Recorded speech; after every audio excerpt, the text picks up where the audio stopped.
بسم الله الرحمن الرحيم.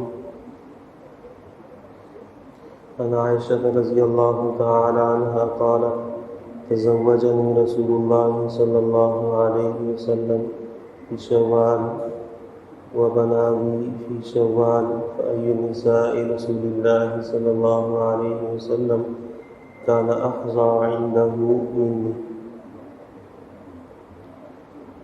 عائشہ رضی اللہ تعالیٰ عنہ سے روایت ہے، فرماتی ہیں پیغمبر صلی اللہ علیہ وسلم نے شوال کے مہینے میں میرے ساتھ نکاح فرمایا، وبنا بھی فی شوال، اور میری رخصتی وہ بھی شوال کے مہینے میں ہوئی.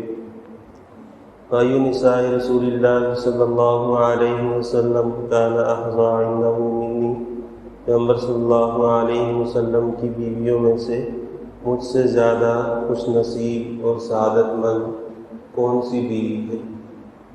یہ روایت امام مسلم رحمہ اللہ نے نقل کی ہے.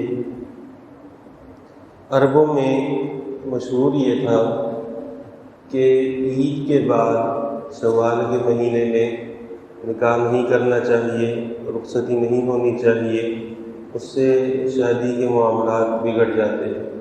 جیسے ہمارے زمانے میں بعض علاقوں میں یہ بات مشہور ہے کہ 2 عیدوں کے درمیان نکاح نہیں کرنا چاہیے. بعض لوگ محرم کے مہینے میں نکاح کو حرام سمجھتے ہیں، بعض اسے برا اور منحوس سمجھتے ہیں. شریعت نے نکاح کے لیے اجازت دی ہے. بعض ایام ایسے ہیں کہ ان میں نکاح کرنا زیادہ بہتر ہے. جیسے جمعہ کا دن ہے، اس میں اعلان کیا جائے گا، مجمع زیادہ ہوگا، دعا کے لیے زیادہ افراد ہوں گے. لیکن اگر جمعہ نہ بھی ہو، عام دنوں میں بھی کیا جا سکتا ہے. لیکن یہ کہنا کہ اس دن نکاح کرنا چاہیے اور اس دن کرنا کہ منحوس ہے، جیسے سفر کے مہینے کے لوگ منحوس سمجھتے ہیں، تو پیغمبر صلی اللہ علیہ وسلم نے اس چیز سے منع فرمایا. اور اس کے متعلق حضرت عائشہ رضی اللہ تعالیٰ عنہ نے یہ بات فرمائی کہ میرا نکاح شوال میں ہوا، پھر 3 سال کے بعد رخصتی ہوئی تھی، وہ شوال کے مہینے میں ہوئی. اور مجھ سے زیادہ سعادت مند اور خوش نصیب عورت پیغمبر صلی اللہ علیہ وسلم کے ازواج میں اور کون سی ہے؟ اگر اس میں کوئی نقصان والا معاملہ ہوتا یا نحوست والا معاملہ ہوتا تو میرے ساتھ پیش آتا. لیکن اللہ تعالیٰ نے مجھے اتنی برکات دی، اس کا مطلب یہ ہے کہ شوال کے مہینے میں یا عید کے 2 عیدوں کے درمیان نکاح کرنے میں، رخصتی کرنے میں کوئی نحوست نہیں ہے.